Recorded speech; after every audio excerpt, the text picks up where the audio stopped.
और ख्वाजा फरीदुद्दीन साहब को भी तहनीत पेश की जाएगी।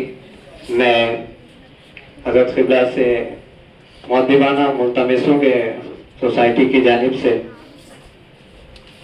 डॉक्टर साहब की इल्मी, अदबी और फलाही खिदमात पर तहनीत पेश की जाती है आपके दस्ते मुबारक से।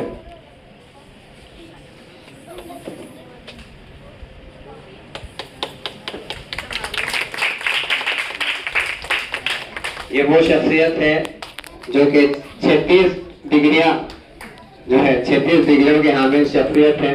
अल्हम्दुलिल्लाह हजारों अल्फाज अशार पर मुश्तमिल इनकी गज़लें हैं। इनकी अदबी और फलाही खिदमात यहाँ पर उसका एतराफ़ में तहनीत पेश की गई है।